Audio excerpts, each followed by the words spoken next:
Nous avons décidé de partir à la rencontre de ceux qui s'investissent publiquement dans le monde du transport. Ils l'ont vu changer, évoluer, se transformer et ils vont nous partager leurs visions et leurs engagements.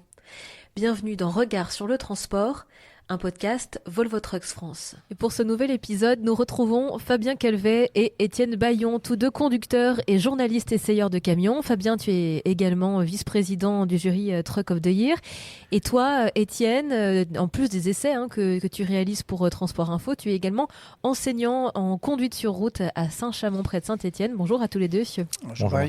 Alors avec vous, on va parler du camion, mais aussi de ces innovations technologiques, de la réglementation qui entoure le métier de conducteur pour essayer de mieux comprendre à quoi pourra bien ressembler le camion et le transport de demain. Alors on est allé à la rencontre des conducteurs pour recueillir leurs questions et leurs témoignages sur la question. On va commencer cet épisode en abordant le sujet de la réglementation. Et à ce propos, on va écouter le témoignage de Christian qu'on a déjà rencontré dans le premier épisode de Regard sur le transport.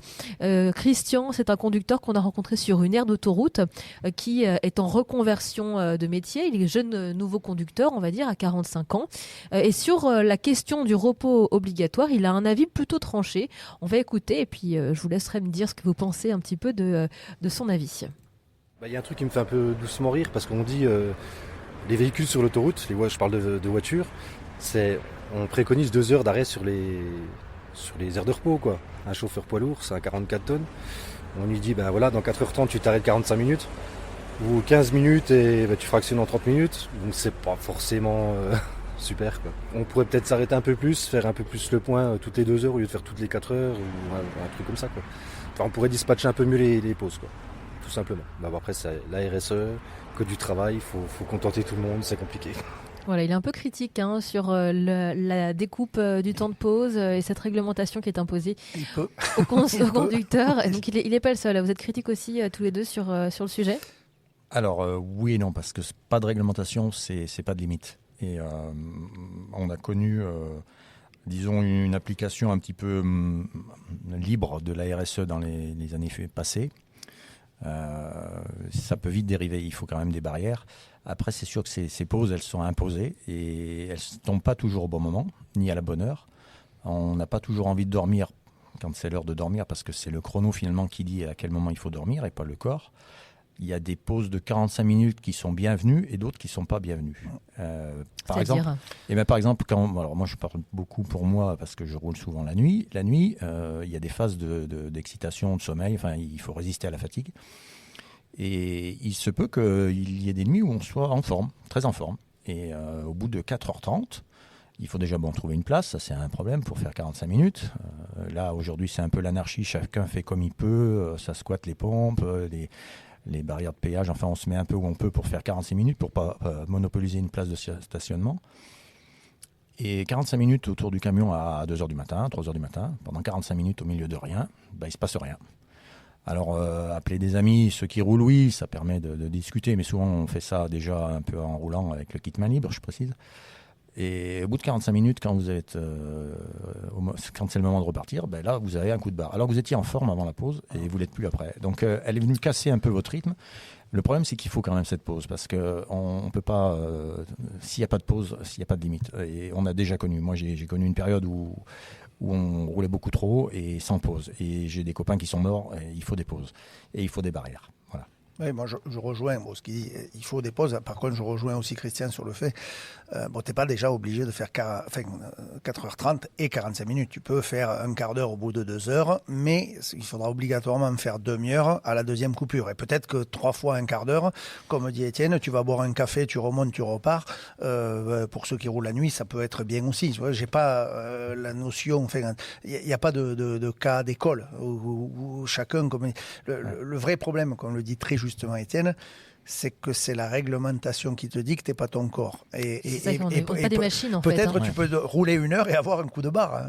Alors oui, tu vas faire ton quart d'heure. Alors moi je sais que perso, je suis le roi de la micro-sieste. C'est-à-dire que je peux m'assouplir 5 minutes et repartir 3 heures durant, plein pot, etc. Et le jour comme la nuit, j'ai un rythme physiologique qui me permet beaucoup d'écart. Je souffre pas du jet lag quand je fais des voyages, etc. Donc j'ai cette chance de pouvoir faire des micro-siestes. place, mais tout le monde n'est pas comme ça. Mais c'est vrai que de devoir tirer, par exemple, ceux qui font des lignes, les 4h30 sans s'arrêter parce que tu dois faire ton relais à tel endroit, etc., là, c'est hyper dur, surtout la nuit. Je veux dire, tu devrais pouvoir t'arrêter un quart d'heure et repartir, etc. Et ça, c'est un peu compliqué. Ouais. Mais qu'est-ce qu'on recommande pendant ces temps de pause aux conducteurs? On leur dit de faire quoi? Ouais, si c'est un quart d'heure, tu vas boire un café, tu vas aux toilettes, tu remontes dans ton camion, c'est vite fait. Mais des fois, 3/4 d'heure, c'est long. Alors, je ne sais pas si tu veux nous amener sur ce terrain, Marie, mais effectivement, alors si on part d'un point de vue santé, il faudrait faire des étirements, marcher, courir, parce que 4h30 assis sans bouger, c'est pas très bon pour le corps, on le sait tous maintenant. Maintenant, c'est pas toujours évident. Hein. Au milieu de rien, aller marcher dans les bois, ça va bien. Quoi. Tourner autour du camion, ça a 5 minutes. Tu es en double fil, c'est souvent sur les aires de repos, tu es au cul des autres camions parce qu'il n'y a plus de place pour s'insérer, parce que les parkings sont archi bondés, que ça soit... Alors, c'est surtout vrai la nuit. Hein. Le jour, tu as plus de facilité à venir te garer. Mais bon, tu n'es pas forcément super bien stationné. Te reposer, tu peux pas non plus dormir 3/4 d'heure parce que tu es au bord, enfin je veux dire, tu vas pas, si tu rentres dans une phase de sommeil, c'est même presque plus dangereux parce qu'au bout de 3/4 d'heure, tu vas peut-être entrer dans une phase de sommeil profond, donc physiologiquement c'est pas l'idéal. Mais après il faut vraiment distinguer la pause de jour et de nuit. Si tu roules de jour ou de nuit, ça fait pas du tout la même chose. Je veux dire, la pause de midi, par exemple, tu vas en profiter pour aller manger. Donc là, 3/4 d'heure, c'est nickel. Tu as assez. Tu vas manger ou ton sandwich ou te mettre à table et tu vas passer 1 heure. Tu auras fait. C'est vraiment. Il n'y a pas un cas type.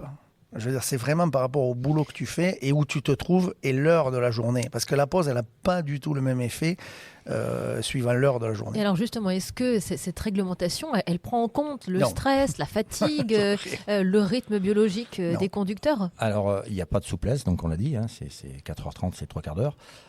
Donc ça, c'est déjà le premier point. On ne parle que de la RSE là, jusqu'à présent. Il y a aussi d'autres pauses obligatoires.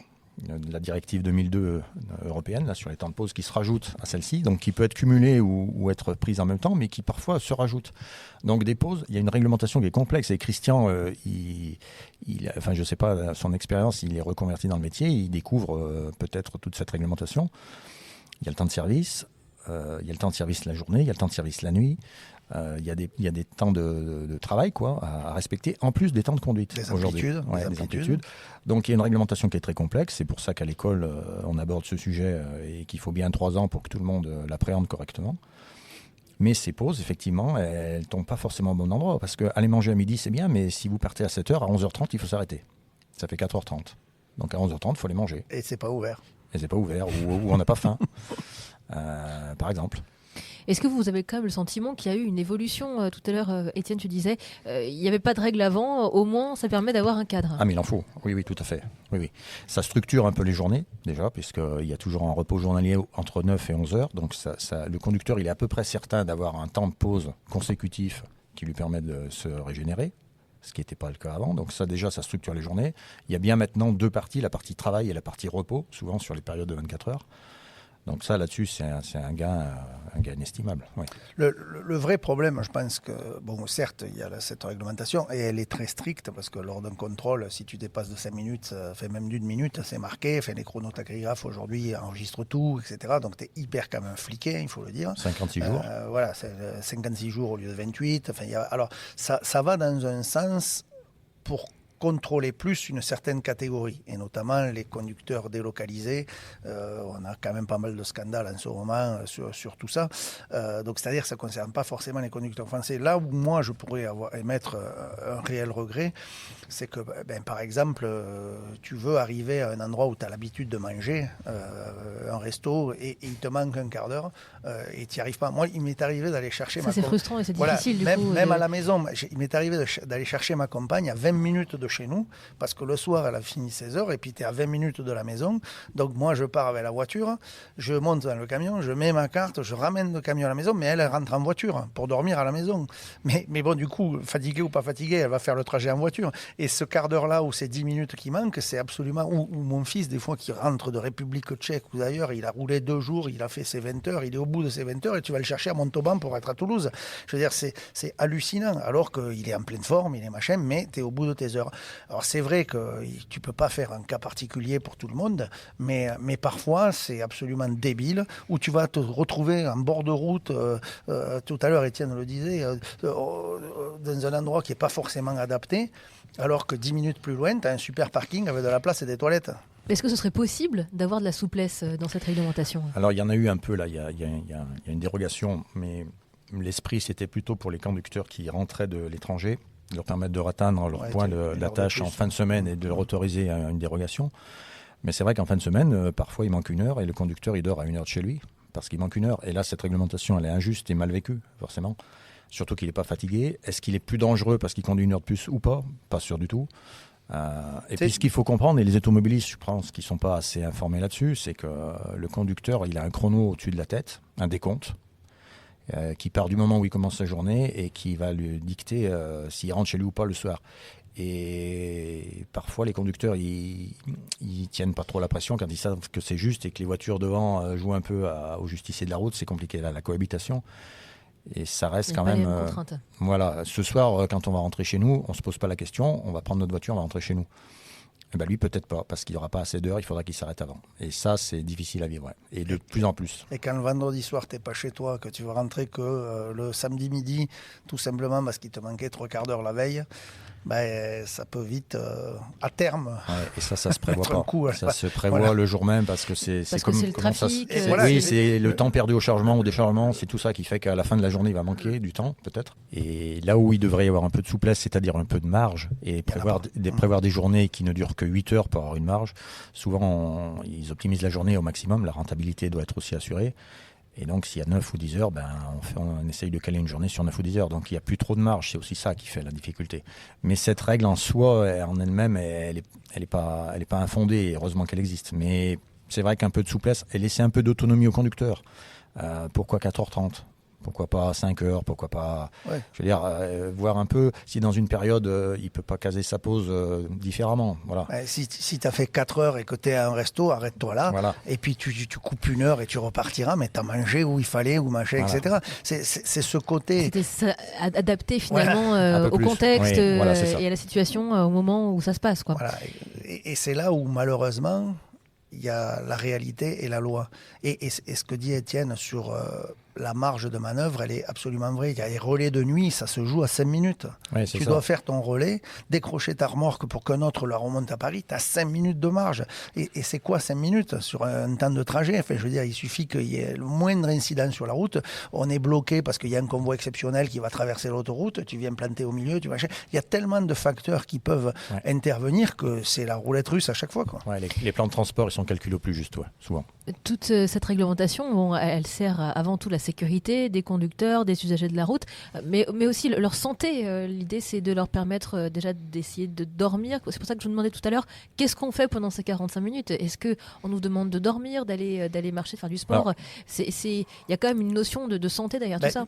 Vis-à-vis de la loi, il faut que ton camion il soit arrêté 45 minutes. Après, ce que tu fais, je dirais que tout le monde s'en fout. Le camion se repose, c'est sûr. Après, à voir. Ça dépend de la conscience professionnelle du conducteur aussi, ça dépend de plein de choses, ça dépend de comment il se sent, ça dépend de son expérience. La météo, à l'extérieur, ça dépend de beaucoup de choses. S'il fait moins 10, tu vas rester derrière ton volant, tu vas attendre. S'il fait grand beau, tu vas aller prendre l'air.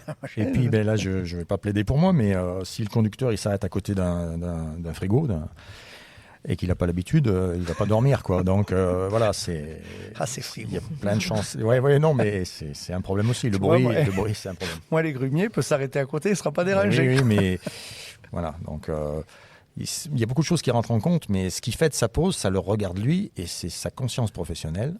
De toute façon, un conducteur qui veut conduire, il faut qu'il se repose. Ça, c'est la règle de base. On le constate tous quand on est fatigué, et les conducteurs ne démentiront pas. On a du mal à rester assis 4h30. Faire un pavé de conduite de 4h30 quand on est fatigué, c'est beaucoup plus difficile que quand on est en forme. Voilà. Une fois qu'ils ont compris ça et qu'ils arrivent à mettre ça en place, je dirais que ça doit aller. Il y a quand même une notion de gestion de la fatigue. Tu le disais, hein, Étienne, ça dépend vraiment de chacun des conducteurs. C'est leur conscience professionnelle et personnelle qui rentre en jeu. Mais le sommeil est un élément dans l'équation qui est crucial pour exercer ce métier. Ça fait partie du métier. C'est pas partie intégrante du métier, mais ça dépend surtout de quel métier tu fais dans le transport. Parce que comme le disait très justement Étienne, en prenant l'exemple du frigo, lui il sait qu'il faut qu'il livre à 3 heures du matin au supermarché, au champ du coin, il faudra qu'il soit à 3 heures du matin. Donc il n'a pas réellement de marge de manœuvre. Non, c'est du flux tendu, quoi. Voilà, c'est du flux tendu.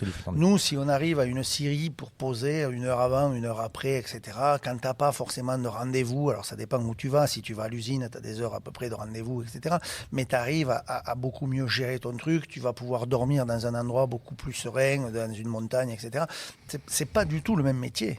Je veux dire, mais les relais de nuit, pensons aux expressistes qui font le DHL, le FedEx, le Chronopost et tout ça. Eux, c'est à la minute près, ils ont des lignes, c'est réglé. Et puis, si au bout de 2 heures, ils ont un coup de barre, ils vont devoir lutter encore 2h30 avant de s'arrêter pour décrocher la remorque. C'est difficile de prendre en compte le sommeil quand il est là, de lutter, de résister au sommeil quand on est conducteur.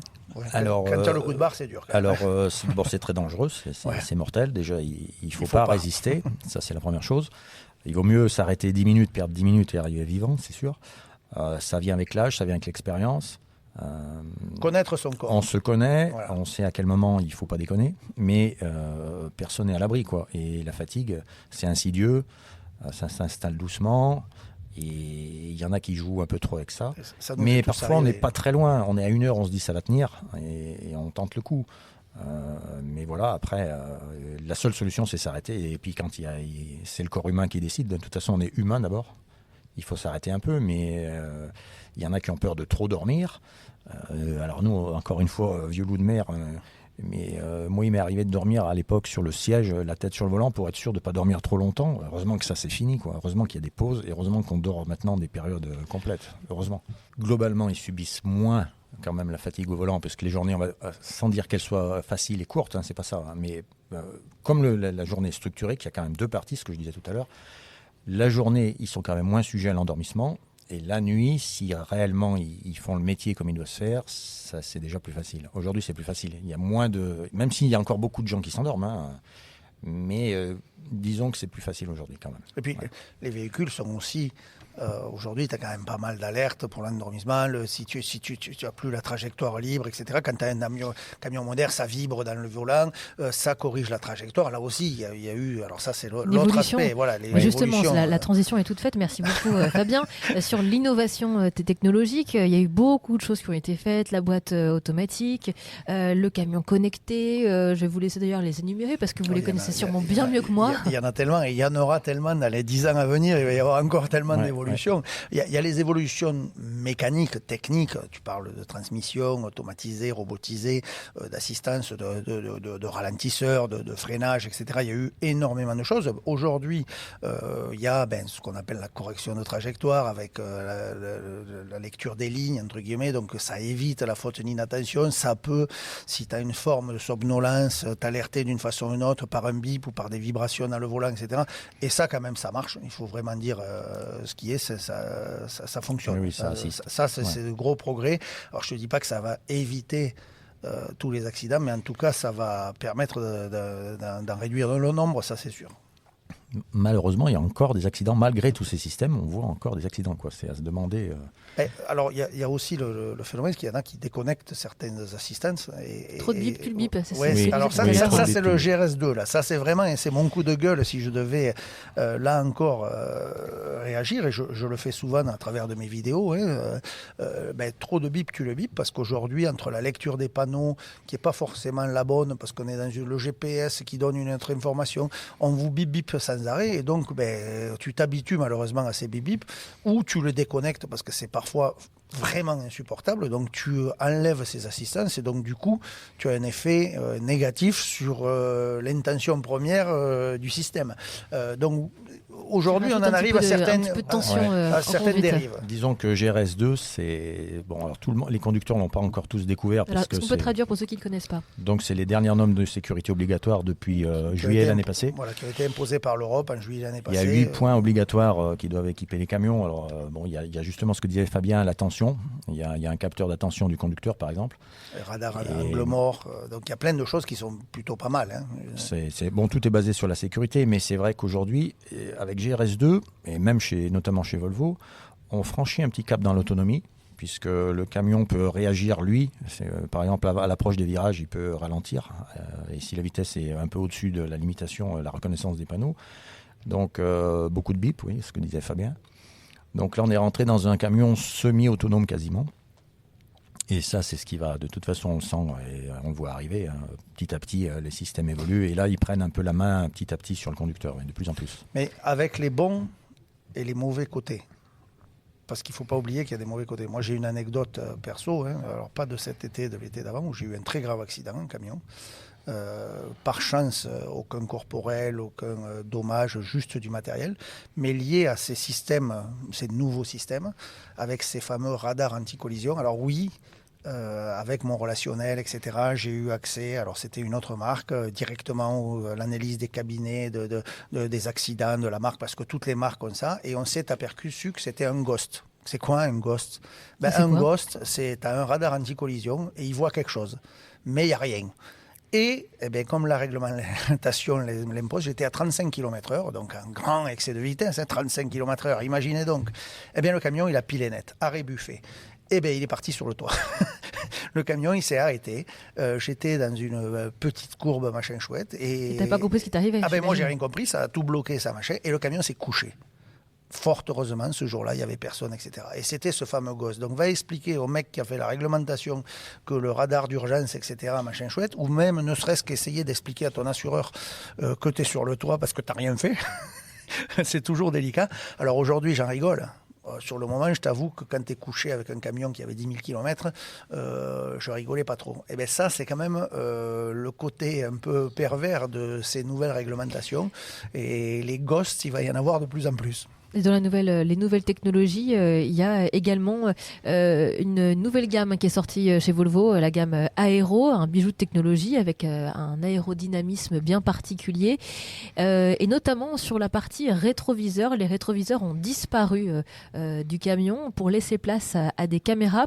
Ce camion, il a été essayé par des conducteurs et des conductrices, vous allez l'entendre, qui ont eu la chance de l'essayer l'été dernier. On va écouter leur réaction une fois qu'ils sont montés à bord de ce camion. Au niveau des rétro-caméras ou même au niveau des angles morts, c'est vrai qu'avoir la caméra juste à droite, c'est top parce que c'est vrai que sur la route, surtout quand c'est un centre plus en ville ou quoi, c'est vrai qu'il suffit qu'il y ait un cycliste, une moto, un scooter ou n'importe quoi du passage à cet endroit-là, ça saute aux yeux direct. On voit qu'il y a une présence et non, il est vraiment agréable. Même la conduite, c'est souple, c'est fluide, c'est vraiment un régal à conduire. Moi je cherche mes rétros classiques quand je veux regarder, et puis, mais c'est pareil, question d'habitude.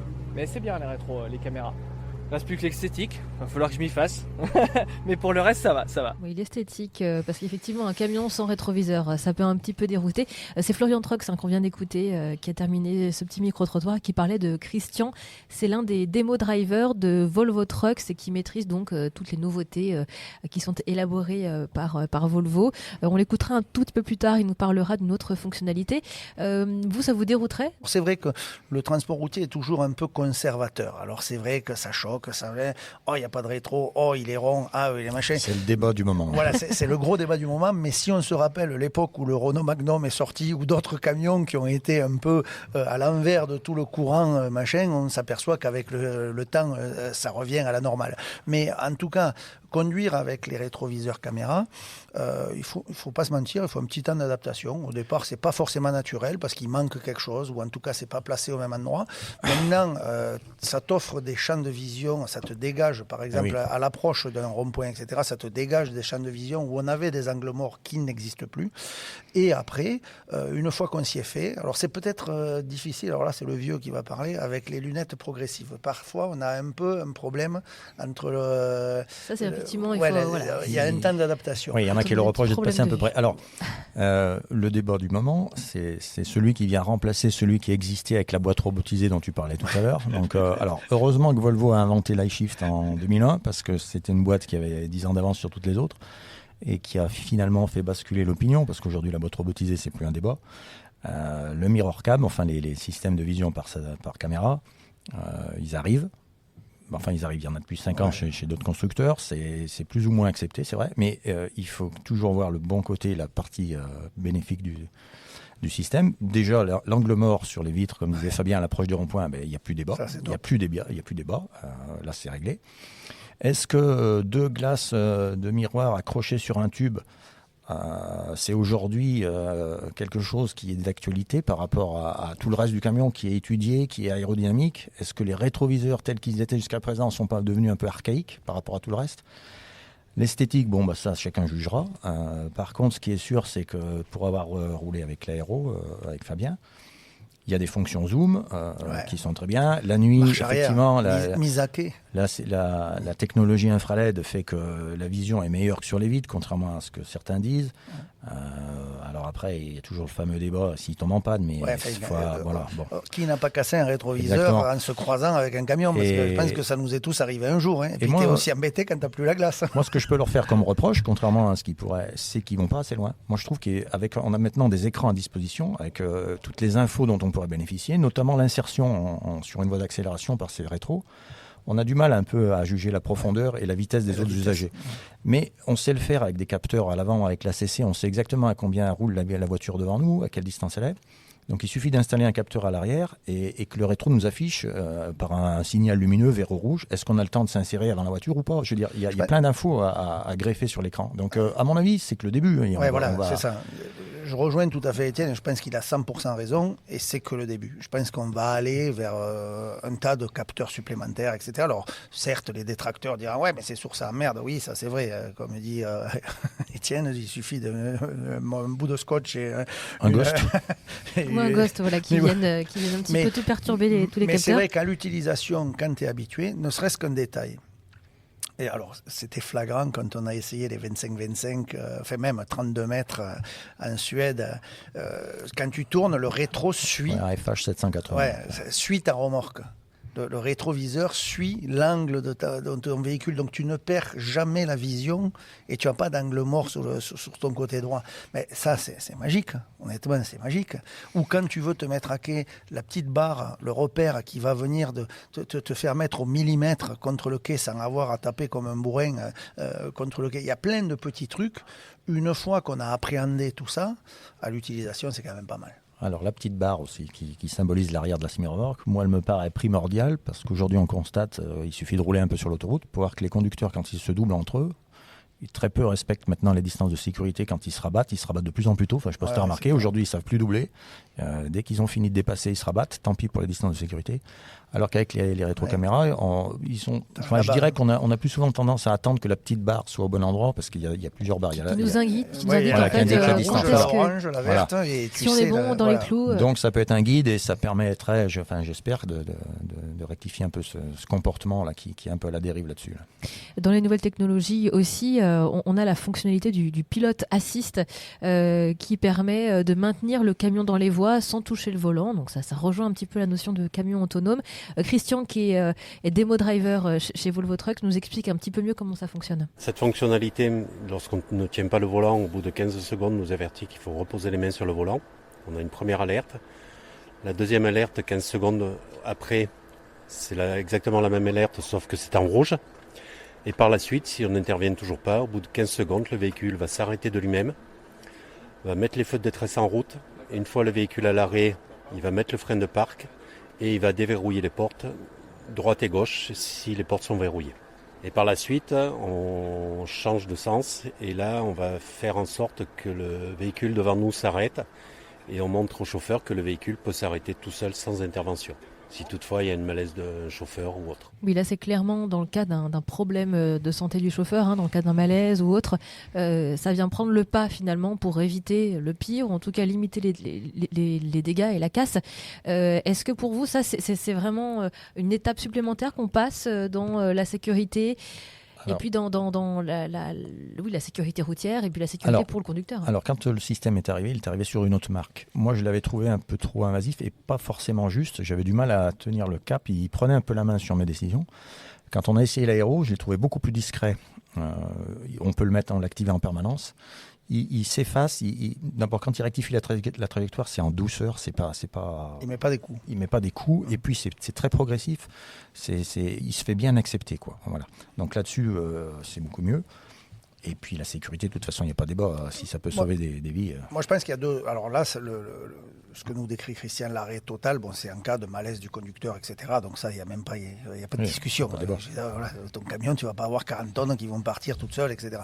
Mais au quotidien, je peux dire que ça a quand même un vrai bénéfice, c'est l'erreur d'inattention. On nous parle souvent des fourgons percutés sur l'autoroute. Ouais, le nombre de fourgons percutés ou d'accidents ou de suraccidents sur un accident, etc., etc.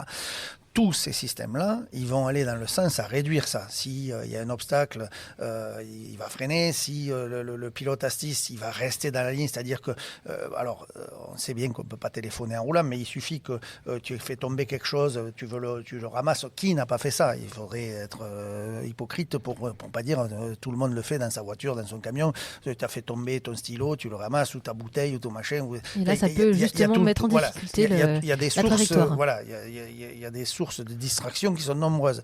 Et ton camion va revenir dans la trajectoire, ou en tout cas rester dans la trajectoire, ça peut éviter pas mal d'incidents. Et là, une fois de plus, il faut bien regarder où tu te trouves, parce que évidemment sur autoroute c'est hyper efficace, etc. Sur certaines routes départementales, en montagne, etc. Là tu es obligé de couper le système, parce que le camion il ne fait que lire des lignes, et malheureusement tu es obligé de les franchir pour que ta remorque elle passe, etc. Donc c'est pas vrai partout. Il faut pas généraliser le truc. Oui, ça amène du plus, c'est sûr que niveau sécurité ça joue, mais c'est pas vrai partout. Est-ce qu'il faut apprendre à conduire avec ? Alors, moi, j'ai envie de dire oui, puisque moi, effectivement, je suis là pour enseigner les technologies de demain à mes élèves, ce qui les attend, eux, pas le métier d'hier, le métier de demain. Donc, toutes ces technologies, il faut qu'ils les appréhendent, qu'ils les comprennent et qu'ils les utilisent. Il ne faut pas que ce soit une contrainte. Tant qu'elles ne sont pas trop invasives et qu'elles viennent en supplément ou en assistance, c'est très bien. Parce qu'un bon conducteur, il peut se passer. Un bon conducteur concentré, professionnel, il peut se passer toutes les assistances. S'il est vraiment très bon, il n'y a pas de souci. Aujourd'hui, l'erreur est humaine. Il y a des défaillances. Et effectivement, le problème aujourd'hui, c'est l'attention. Tout le monde est plus ou moins attentif quand il conduit. C'est un secret pour personne. Que ce soit les automobilistes ou les camions, ils sont souvent un petit peu soumis à des tentations. Des distractions. Des notifications qui bipent. Enfin bon, tout notre monde d'aujourd'hui. Donc, si elles prennent le relais et qu'elles permettent de rétablir les défaillances, c'est très très bien. Et il faut, de toute façon, le véhicule de demain, il sera comme ça. Donc, aujourd'hui, on doit apprendre ce que va être demain. Est-ce que le camion de demain, il sera hybride, au gaz, électrique, un peu tout ça ? Alors, ça, c'est un autre débat, et c'est ultra difficile de le dire là, parce que ça dépend quand est-ce que tu fixes demain. Parce que c'est réellement ça, c'est l'échéance. Il faut dire que les prérogatives, en tout cas ce que veut nous faire l'Europe, ça c'est sûr que ça ne fonctionnera pas. La fin des moteurs thermiques 2035, machin chouette, etc. Ils ont peut-être raison sur la finalité, mais le calendrier, il sera intenable. On le voit aujourd'hui avec l'électrique. Les constructeurs nous fournissent des véhicules qui sont performants, qui fonctionnent, qui sont agréables à conduire, mais l'infrastructure est totalement en panne. Et ça, c'est pas la faute aux constructeurs, c'est la faute au pouvoir public, ou en tout cas à la société. Quand tu dis infrastructure, tu penses à quoi ? Le recharge, l'infrastructure de recharge, station de recharge. On l'a vu avec le gaz sur l'avitaillement, pareil. Alors aujourd'hui, sur le gaz, il y en a un peu plus, mais entre-temps est arrivé l'Ukraine, donc le gaz est moins compétitif. Et il y a tellement de contextes géopolitiques qui font que, aujourd'hui, dire quel sera le camion de demain, moi, le mec, il est super fort s'il est capable. Alors oui, tous les extrémistes le diront, le pro-électrique, on sera tout électrique. L'autre, il te dit, on sera tout hydrogène. Alors, il y a tellement de discours. Moi, je vais rester beaucoup plus humble. Je vais dire, on sera sur une composante d'un mix énergétique. Et Volvo en est un des constructeurs qui a vraiment compris, en offrant du diesel, du gaz, de l'électricité, demain de l'hydrogène. On aura besoin de tout, et suivant les applications, ce sera ça ou ça qu'on utilisera. Ce qui est sûr, c'est que tous les constructeurs proposent des technologies, quel que soit le carburant. Les alternatives au diesel, elles fonctionnent. Elles fonctionnent même plutôt bien, toutes. On a été, nous, on a fait des tests. Que ce soit sur le gaz, l'électrique, l'hydrogène. Et tout le monde progresse, et c'est pas désagréable à conduire, et il y a des avantages. Après, le porteur aujourd'hui électrique, c'est devenu une réalité. Tous les porteurs, les gros messagers, la distribution a aujourd'hui des porteurs électriques. Ça choque plus personne. Les gens qui les utilisent en semblent satisfaits et globalement, ça choque personne. Maintenant, le mix énergétique, pour l'instant, effectivement, c'est pas possible de remplacer le diesel comme ça d'ici 2035. On va écouter justement Pascal Mégevant des Transports Mégevant Frères, c'est en Haute-Savoie. Lui aussi, évidemment, il est obligé de s'aligner face à toutes les réglementations européennes, les normes, Euro 6. Voilà, ça le pousse à la réflexion. On va écouter un petit peu quelle est sa stratégie. J'ai toujours perçu la CSRD comme un moyen d'imposer aux entreprises de se poser des questions sur leur vulnérabilité externe. C'est-à-dire que qu'est-ce qui peut, dans leur environnement, causer un grave préjudice financier, pour le coup, à leur entreprise. Et je pense qu'il ne faut jamais oublier que la CSRD, même si les textes ont été à la mode Commission européenne comme d'habitude, mais la base, c'est quand même ça. Et si on regarde le TRN de notre secteur, quel est le facteur de risque premier qu'on va avoir?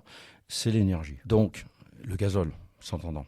L'accès au gazole. Okay, donc, si on fait le lien entre tout, on se rend compte que si on veut être encore là demain, il faut tenir compte dans notre gestion, dans notre stratégie, de ce type de réflexion et d'approche.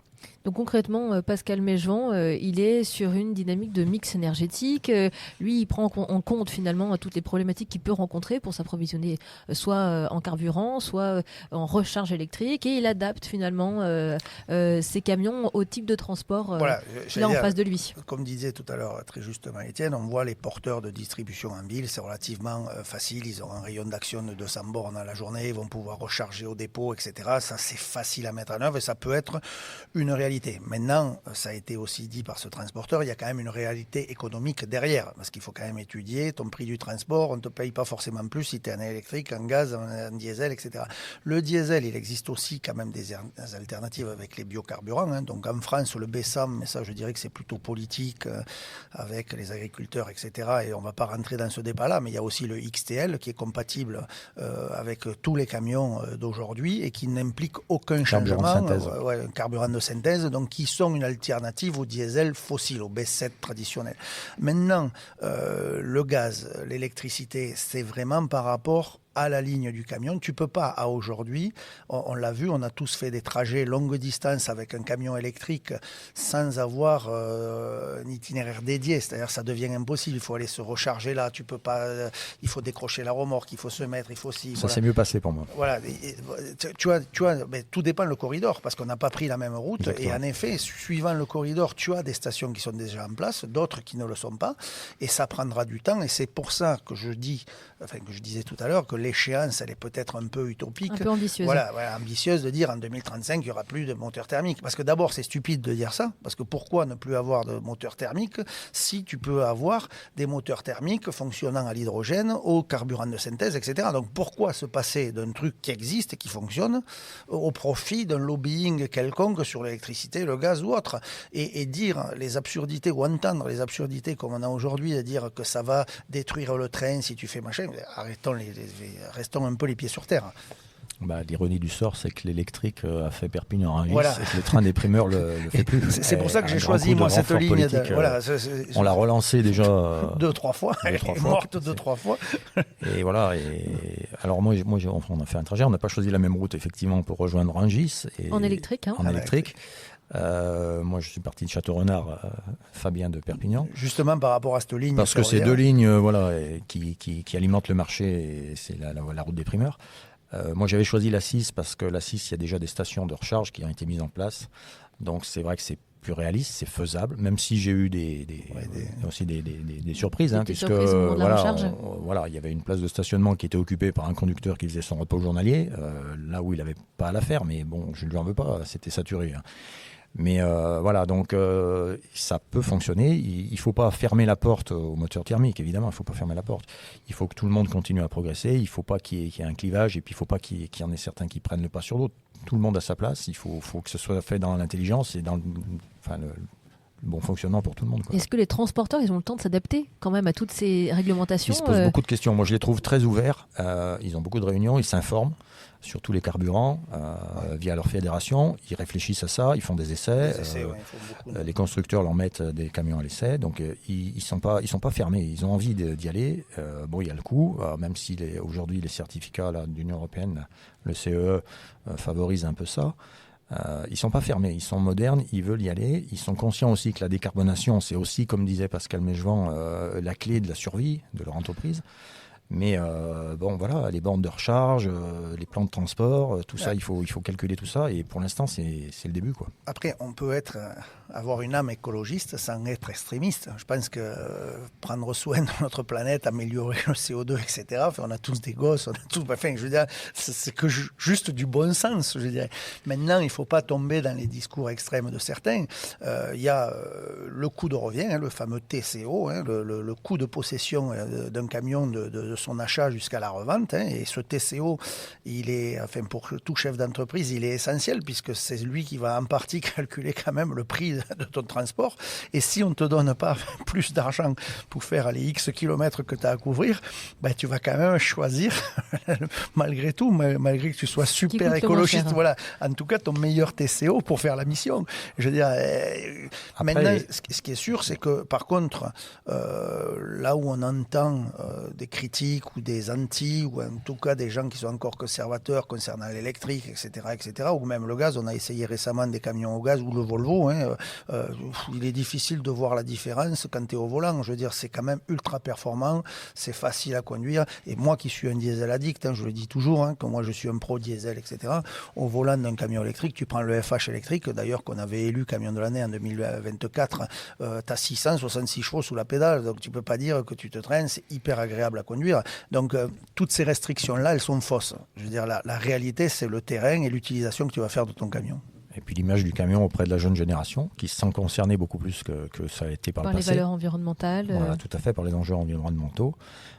Peut-être que ces nouvelles technologies vont ramener d'autres publics et d'autres conducteurs, une génération nouvelle avec des camions nouveaux. Et il ne faut pas contingenter ou en tout cas bloquer certains véhicules dans certaines applications. Par exemple, on a souvent le résumé facile de dire voilà, l'électrique ça ira pour la ville. C'est pas vrai. On a fait des essais avec Alexandra du service presse et puis les démonstrateurs, Joël et les autres sur des parcours que l'on a déjà de camions électriques. Eh bien, il faut, malgré qu'on soit en pleine campagne, traverser un village en mode électrique sans aucun bruit. Moi, je regrette une chose. Il y aurait quelque chose d'idéal. Alors, ça existait parce qu'il le développe plus trop chez notre constructeur, c'est l'hybridation. Aujourd'hui, pour des raisons politiques, on ne va pas vers l'hybridation. Et c'est purement politique, parce que les constructeurs savent le faire, et ce serait le meilleur des deux mondes, où tu pourrais rouler en carburant alternatif. C'est un bon compromis. Ouais. Voilà, avec de l'XTL, donc du gasoil issu de déchets, c'est-à-dire d'huile de chez McDo, KFC, et tout ça, tu arrives à en faire du carburant, parce qu'aujourd'hui, il y a quand même des choses magnifiques. On arrive à faire du carburant avec des déchets plastiques. Et pour tes phases de traversée de village, tu pourrais switcher en électrique. Malheureusement, nos politiques n'ont pas choisi cette direction-là, donc il n'y a aucune incitation à passer là. Donc les transporteurs se sont désintéressés de ça. Donc les constructeurs, eux, ils répondent à la demande du marché. Et on a abandonné cette piste-là et c'est peut-être dommage. Je pense qu'il y aurait une réflexion à faire là-dessus. Ça, c'est donc ton camion plutôt du futur pour toi, Fabien. Ouais. On a posé la question à quelques personnes qu'on a rencontrées dans le cadre du podcast Un truc à vous dire sur quel serait, selon eux, leur camion de demain. On va écouter leurs réponses ensemble. Déjà aujourd'hui, il y a autant de camions différents que de clients et d'usages. Donc le véhicule du futur sera effectivement le camion de demain qui conviendra au mieux à chaque client. Le camion de demain, j'ai envie de dire qu'il est déjà là aujourd'hui quelque part. Il sera certainement électrique parce qu'on en a déjà, mais pas que. Il y a des projets qui se développent sur de l'hydrogène. Il va y avoir pas mal de choses qui vont être faites au niveau connectivité, je pense. On va aller vers des véhicules encore plus connectés. Le camion de demain, c'est le camion qui va pouvoir répondre aux enjeux environnementaux, qui prendra soin de l'environnement dans tout le cycle de vie du véhicule, fabrication, utilisation, recyclage, qui prendra soin de l'environnement aussi dans lequel il évolue, sécuritaire, et puis aussi qui rapportera moins de nuisances sonores, qui prendra soin des conducteurs. Pour moi, oui, c'est clairement un camion électrique ou un camion électrique avec une pile à combustible pour lui apporter plus d'autonomie.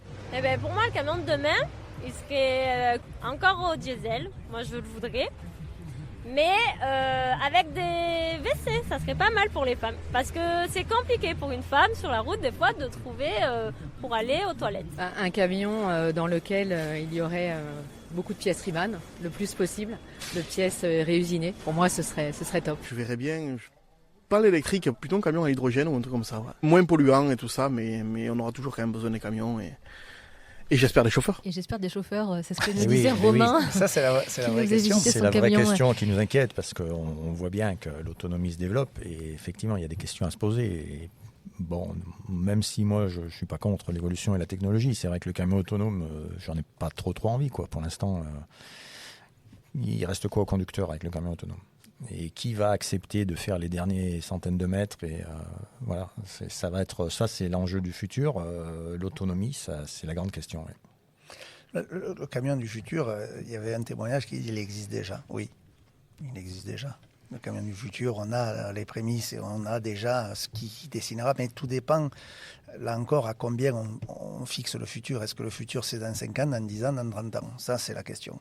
Mais comme je disais tout à l'heure, la semaine prochaine, je m'en vais aux États-Unis pour essayer un camion hybride, parce que là-bas, la réglementation est plus facile. Donc, c'est un camion comme il en existe aujourd'hui. Alors là-bas, ce sont des 6-4, c'est-à-dire 3 essieux. Et le premier essieu est entraîné par le moteur diesel. Et il y a un mode hybridation où, clac, c'est le dernier essieu qui passe en mode électrique. Alors ça, c'est pas possible chez nous, parce que déjà, on n'a pas la même configuration de camion, parce qu'on n'a pas la même réglementation. Donc, ça va évoluer. Ce qui est sûr, c'est que dans les 10 ans à venir, il y aura plus de changements peut-être que dans les 100 dernières années de l'automobile. Et c'est ça qu'il faut retenir.